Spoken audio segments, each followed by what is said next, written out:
कि मैं बहुत शाय एंड रिजर्व्ड हूँ, मैं ज़्यादा बात नहीं करती हूँ, मैं ज़्यादा ओपन अप नहीं हो पाती हूँ क्योंकि मेरे अंदर एक फेयर ऑफ जजमेंट है कि कोई मुझे जज करेगा। तो उसमें मैंने काफ़ी सारी ऐसी चीज़ें करना शुरू करी जिसने मुझे हेल्प करी टू स्पीक इन इंग्लिश। मैं यूट्यूब पर वीडियोस बनाती हूँ, मुझे आए दिन ऐसे बहुत सारे कमेंट्स आते हैं कि मैम मैं ना हिंदी मीडियम से पढ़ाई करी है मैम, अब मुझे इंग्लिश सीखनी है लेकिन मैं बहुत मुझे डर लगता है, मैं नहीं सीख पा रहा हूँ। तो मैं यहाँ पर उनको बस यही बताना चाहती हूँ, आज आपको न्यूज़पेपर पढ़ के सुनाऊंगी कि न्यूज़पेपर को कैसे अच्छे तरीके से आप पढ़ सकते हैं। एंड गूगल पर एक और है फीचर जिसको आप यूज़ कर सकते हो to get the right pronunciation.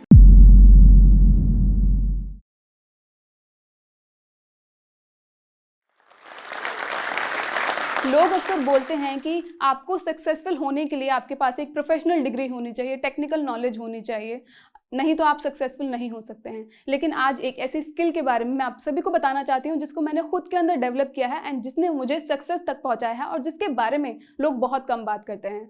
Hello दोस्तों, मेरा नाम है असफर खान और मैं पेशे से एक चार्टर्ड अकाउंटेंट हूँ और यूट्यूबर भी हूँ। तो कहाँ मैं एक शाय लड़की हुआ करती थी, दूसरों से बात करने में भी मुझे मौत आती थी और कहाँ मैं आज लाखों लोगों के सामने खुद को खुलकर एक्सप्रेस कर पाती हूँ। मैं जब अपनी जर्नी देखती हूँ तो मैं खुद शॉक हो जाती हूँ।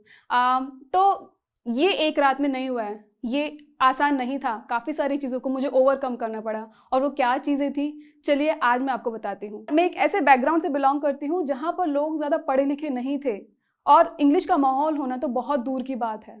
बात करूँ अपने बचपन के दिनों में तो मैं बहुत ही शाय रिजर्व लड़की हुआ करती थी जो ज़्यादा किसी से बात नहीं करती थी, अपनी बुक्स में ही घुसी रहती थी। दोस्त भी उसके बहुत मुश्किल से बनते थे, उसके दोस्त बनते थे थ्रू अदर पीपल, क्योंकि वो कभी भी बात इनिशिएट ही नहीं कर पाती थी और हमेशा अपनी बुक्स में घुसी रहती थी क्योंकि उसको अपनी बुक से बहुत ज़्यादा प्यार था। वो एक गर्ल्स स्कूल से बिलोंग करती थी जहाँ पर सारी लड़कियाँ ही थीं, तो कभी भी हिम्मत नहीं जुटा पाती थी दूसरे जेंडर के लोगों से बात करने में। और वहीं उसकी अम्मी बोलती थी कि गलत लड़कियों से बात नहीं करनी है, लड़कों से बात नहीं करनी है, तो जो भी कॉन्फिडेंस होता था ना बात करने का वो भी सब चला जाता था। एक इंसिडेंट है मेरे ज़िंदगी का। बचपन में मेरे फादर के एक जान पहचान में कोई टीचर थे, तो वो एक दिन उनको मेरे पास लेकर आए। उन्होंने मुझको उनसे इंट्रोड्यूस कराया और ये कहा कि देखो ये मेरी बेटी है और ये अच्छे मार्क्स लेकर आती है, पढ़ाई में अच्छी है। और ये सुनते ही उन टीचर का जो रिएक्शन था, जो एक्सप्रेशन थे ना, वो बहुत चेंज हो गए। हालांकि वो हंस रहे थे बट मुझे समझ आ रहा था कि वो खुश नहीं हैं। मुझे उनसे बिल्कुल भी पॉजिटिव वाइब्स नहीं आ रही थी। तो उन्होंने मेरे अब्बू के सामने मेरा टेस्ट लेना शुरू कर दिया, ये देखने के लिए कि क्या मेरे जो पापा हैं वो सही बोल रहे हैं या फिर गलत बोल रहे हैं। तो उन्होंने कुछ ऐसे क्वेश्चंस पूछना शुरू करे जिनका आंसर मुझे आता था, लेकिन मैं इतनी ज़्यादा नर्वस हो चुकी थी उनके सामने कि मैं उसका आंसर ठीक से नहीं दे पाई। और ये देखकर मेरे अब्बू के एक्सप्रेशन भी थोड़े चेंज हो गए कि मैंने उनको बताया था कि मेरी लड़की के अच्छे मार्क्स आते हैं बट ये तो कुछ और ही कर रही है। चलो कोई बात नहीं, वो टीचर थे तो मैंने उनका इतना बुरा नहीं माना। अगली मीटिंग में वो फिर मेरे पास आए और मेरा टेस्ट लेना शुरू कर दिया। इस बार उन्होंने मेरा टेस्ट लिया इंग्लिश में। उन्होंने मुझसे इंग्लिश में चीज़ें पूछनी शुरू करी और मुझसे बोला तुम इंग्लिश में लिख कर दिखाओ। अब मैं जो भी मुझे आता था मैंने लिख दिया और उन्होंने मेरी राइटिंग देखी और बोली ये अच्छी नहीं है, मज़ा नहीं आया। अरे मैं ना एक लड़की को पढ़ाता हूँ, उसकी राइटिंग देखना, वो एकदम अच्छी राइटिंग में लिखती है। एंड वो चीज़ सुनकर ना मेरा कॉन्फिडेंस और डाउन हो गया कि हालांकि मैं पढ़ाई में अच्छी हूँ लेकिन मैं कहाँ कमी कर रही हूँ जो उनके सामने हमेशा मेरी बेइज्जती हो जाती है। तो उसके बाद काफ़ी सारी मीटिंग्स उनसे हुई और जब भी वो मेरे सामने आते थे मुझे लगता था अब कौन सा मेरे टेस्ट लेंगे, अब मुझसे क्या पूछेंगे जिसका मैं आंसर नहीं दे पाऊंगी। तो बेसिकली उस टाइम तक मेरा कॉन्फिडेंस काफ़ी कम हो गया था। ठीक है, सो 10th तक ये हुआ। उसके बाद 10th के बाद जब आपको स्ट्रीम लेनी पड़ती है उस वक्त मुझे ये ऑप्शन दिया गया कि आप चाहें तो इंग्लिश मीडियम में जा सकते हैं। अब मैं हिंदी मीडियम से पढ़ी हूँ तो जब इंग्लिश लेने का मुझे डिसीजन लेना था तब मुझे ऐसा हुआ कि अभी तक तो मैं अच्छे मार्क्स से पास हो रही हूँ, कोई ना कोई पोजीशन पे आ ही जाती हूँ कैसे भी करके। अब अगर आकर मैंने इंग्लिश मीडियम चूज़ करा तो हो सकता है मैं फेल हो जाऊँ या फिर जो भी मेरी पोजीशन आती है उससे कम आ जाऊँ या फिर कोई मुझसे आगे निकल जाए। तो काफ़ी सारा डर था मेरे अंदर और मैं उस वक्त बड़े पर्सपेक्टिव से नहीं सोच रही थी। मैं नहीं सोच रही थी कि इंग्लिश आगे जाकर मेरे करियर में कितनी हेल्प करने वाली है। तो मैंने उस वक्त अपने डर को अपने ऊपर हावी होने दिया और मैंने हिंदी मीडियम से ही अपना 11th एंड 12th किया। अब बारी थी मेरे करियर को आगे बढ़ाने की। इस वक्त मैंने सोचा कि मैं सीए की तरफ जाऊंगी। अब सीए में आने पर भी मेरे पास दो चॉइस थी, या फिर मैं जा सकती हूँ फॉर हिंदी मीडियम या फिर मैं जा सकती हूँ फॉर इंग्लिश मीडियम। काफ़ी सारे डर और इनसिक्योरिटीज़ थी। यही लग रहा था कि ऑलरेडी सीए इतना ज़्यादा कंपेटिटिव कोर्स है, लोग तो पास भी नहीं हो पाते और अगर अब जाकर मैं लैंग्वेज प्रॉब्लम की वजह से फेल हो गई तो मुझे कितना बुरा लगेगा।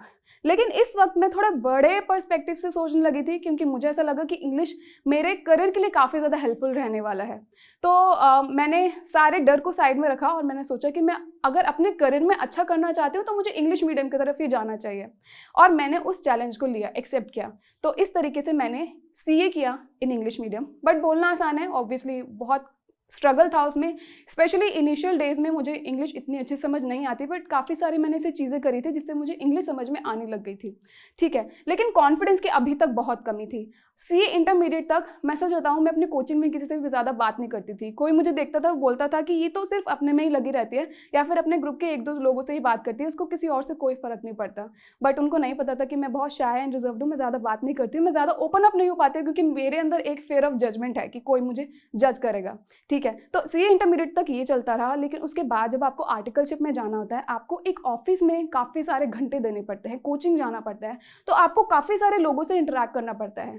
तो यहाँ पर आने के बाद जब मैंने देखा कि मुझे अपने सीनियर से इंटरैक्ट करना है, अपने क्लाइंट से इंटरैक्ट करना है, अपने कलीग से इंटरैक्ट करना है, वहाँ पर मुझे अपनी झिझक हटानी पड़ेगी, नहीं तो मैं काम कैसे करूँगी, मैं काम कैसे सीखूँगी। तो यहाँ पर कोई भी हो, चाहे वो लड़का हो चाहे लड़की हो, मुझे बात करनी पड़ेगी। तो यहाँ पर आकर थोड़ा सा मुझे कॉन्फिडेंस आने लग गया कि काम करना है तो बात तो करनी पड़ेगी। जो मेरी शाइनेस थी उसको कम करना शुरू कर चुकी थी। साथ में जो मेरा फेयर ऑफ जजमेंट था कि मैं किसी से बात करूँगी तो वो मेरे अंदर कमियाँ निकालेगा या फिर मुझे जज करेगा, वो भी जाने लगा। क्यों? मैंने ये सोचना शुरू कर दिया था that nobody is perfect, everyone has imperfections. हर किसी में कमियां होती हैं, कोई भी परफेक्ट नहीं होता है। तो अगर मेरे बारे में कोई सोच रहा है कि मुझ में कोई कमी है तो दैट्स ऑल राइट, मुझे उससे कोई फर्क नहीं पड़ता। और इस वक्त तक आते आते मैंने खुद पर जोक्स लेना भी शुरू कर दिया था। मतलब मुझे मज़ा आने लगा था कि अगर कोई मुझ पर जोक बनाता है और हंसना शुरू कर देता है, क्योंकि मुझे ऐसा लगता है कि अगर मैं किसी के हंसने की वजह बनती हूँ तो मेरे लिए अच्छी चीज़ है, क्योंकि आजकल हर कोई एक दूसरे को रुलाने में लगा है। तो मैं खुद पर जोक्स लेती थी, उनको भी हंसाती थी और खुद भी हंसती थी, और ऐसे करके मैं खुद को ज़्यादा एक्सप्रेस करने लगी थी और ओपन अप होने लगी थी विद द पीपल। अब देखो, खुद को एक्सप्रेस करना, बोलना आना और इंग्लिश में बोलना आना 2 डिफरेंट चीज़ें हैं। तो इंग्लिश में कैसे मैंने बोलना सीखा, तो यहाँ तक मैं सीए फाइनल में आ चुकी थी। सीए फाइनल में आने के बाद जो आपका एग्जाम से रिजल्ट तक का जो 1-2 महीने का पीरियड होता है, उसमें मैंने काफ़ी सारी ऐसी चीज़ें करना शुरू करी जिसने मुझे हेल्प करी टू स्पीक इन इंग्लिश, ठीक है।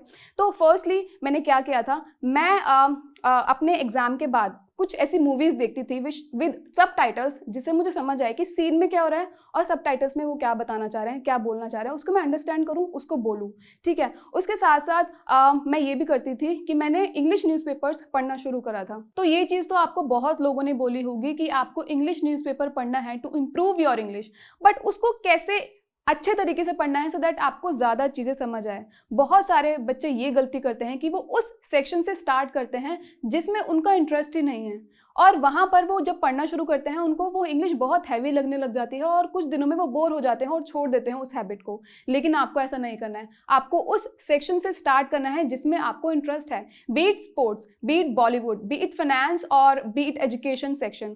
मैं पर्सनली फाइनेंस सेक्शन में ज़्यादा इंटरेस्ट रखती थी, इसलिए मैं हमेशा उसी सेक्शन को पढ़ती थी। तो आप क्योंकि बिगनर हैं, आपको हैवी इंग्लिश की तरफ नहीं जाना है, आपको अपने इंटरेस्ट से स्टार्ट करना है। जब आप अपने इंटरेस्ट से स्टार्ट करेंगे तो आपको इंग्लिश ज़्यादा अच्छे समझ आने लग जाएगी, क्योंकि आप काफ़ी सारे वर्ड से ऑलरेडी फेमिलियर होंगे। वो आपकी नॉलेज भी इन्हांस करेगा in that particular section, but at the same time आपकी इंग्लिश भी उससे इंप्रूव हो जाएगी। तो आप सब जानते ही हैं कि मैं एक यूट्यूबर हूँ, मैं वीडियोस क्रिएट करती हूँ, तो मेरा इंटरेस्ट उसी जगह पर है। तो मैं आज आपको न्यूज़पेपर पढ़ के सुनाऊंगी कि न्यूज़पेपर को कैसे अच्छे तरीके से आप पढ़ सकते हैं। So there is one article in this newspaper regarding video diaries. So as online meetings and remote working become the norm, it's important to know how to present oneself very well on digital platform. Video diaries are recordings of individuals sharing their thoughts, opinions, ideas and feelings. This promotes self-reflection, critical thinking, awareness of body language and communication. So मैं इस चीज़ में interest रखती हूँ, इसलिए इसको पढ़ते time पे मैंने इंजॉय किया। वहीं अगर मैं किसी और चीज़ को पढ़ी तो शायद मुझे इतने अच्छे समझ नहीं आता।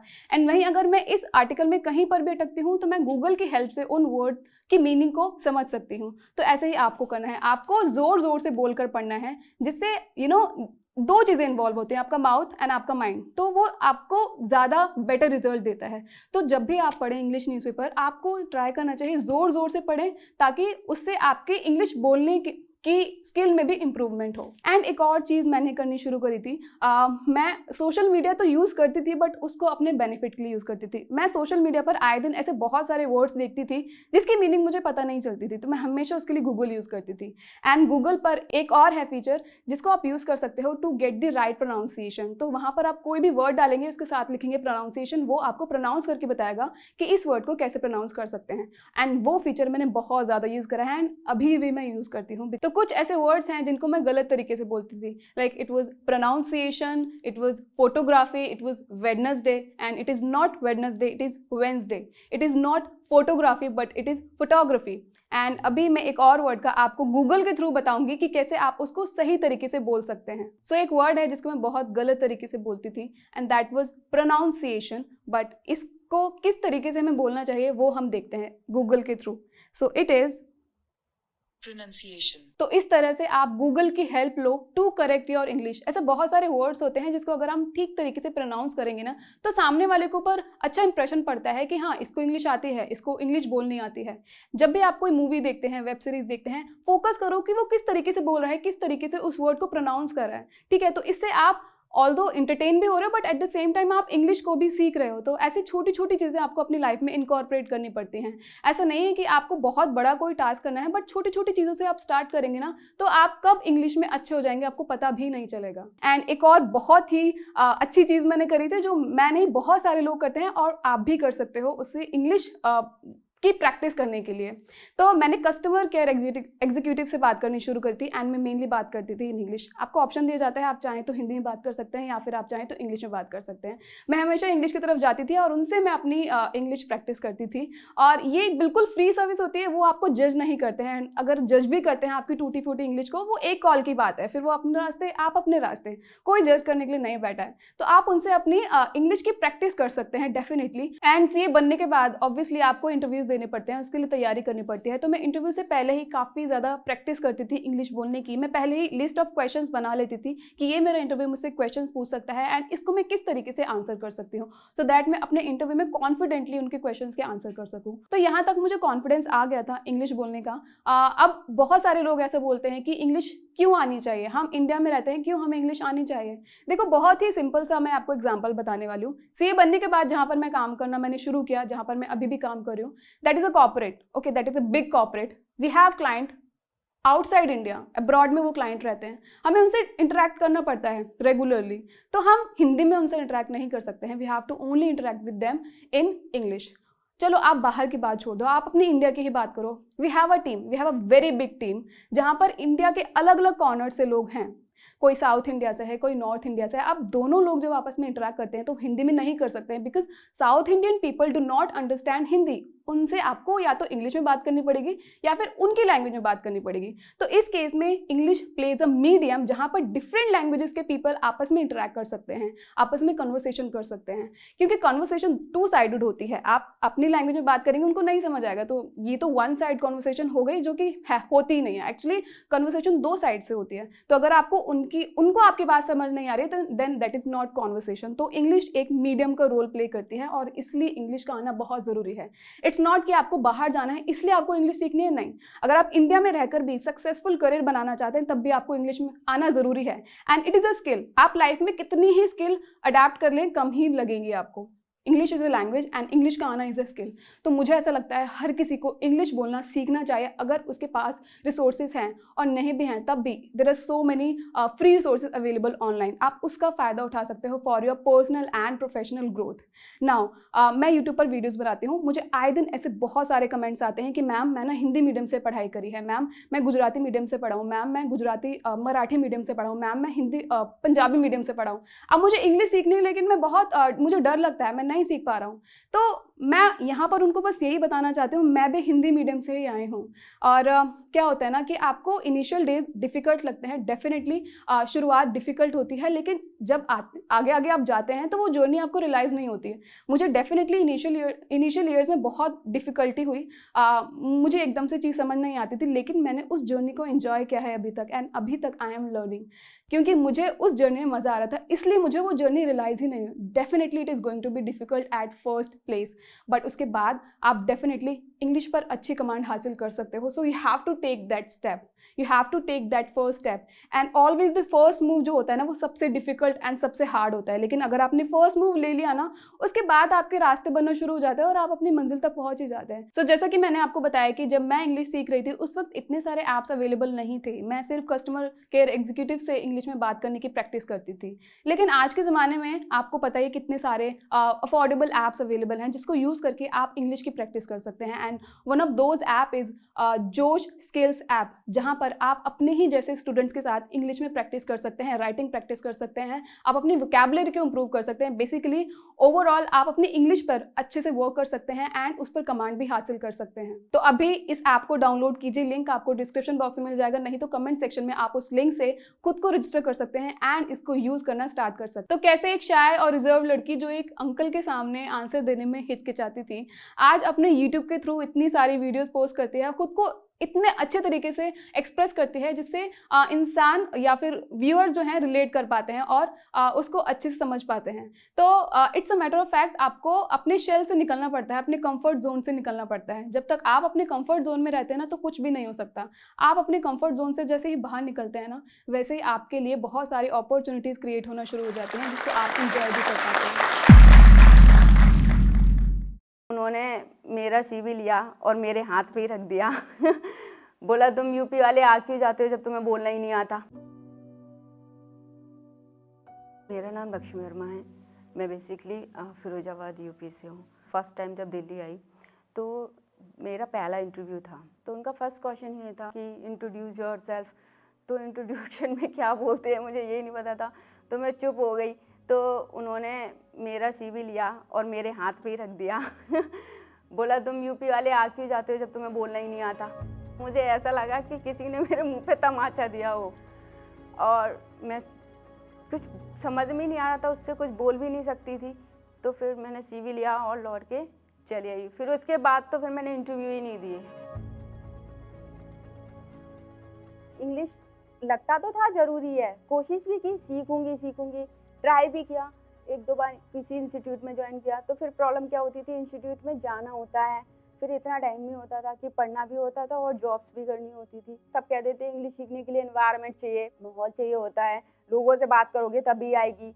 अब बात करने के लिए भी तो वो लोग होने चाहिए जो आपसे बात करना चाहें.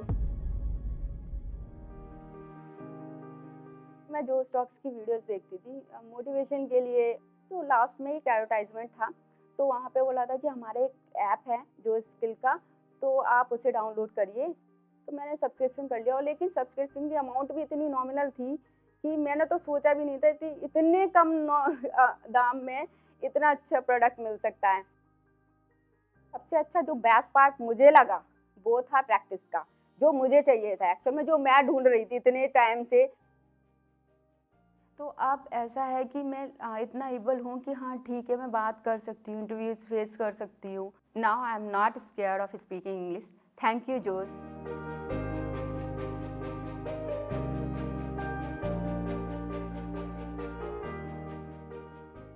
जोश टॉक्स अब स्पॉटिफाई एक्सक्लूसिव पॉडकास्ट है, जिसके साथ जोश टॉक्स की सभी कहानियाँ ऑडियो फॉर्मेट में अपलोड होंगी केवल स्पॉटिफाई पर. और हाँ, अगर आपको ये वीडियो अच्छी लगी तो आप जोश टॉक्स पॉडकास्ट को फॉलो कर सकते हैं और सुन सकते हैं ऐसी कई प्रेरणादायक कहानियाँ सिर्फ स्पॉटिफाई पर.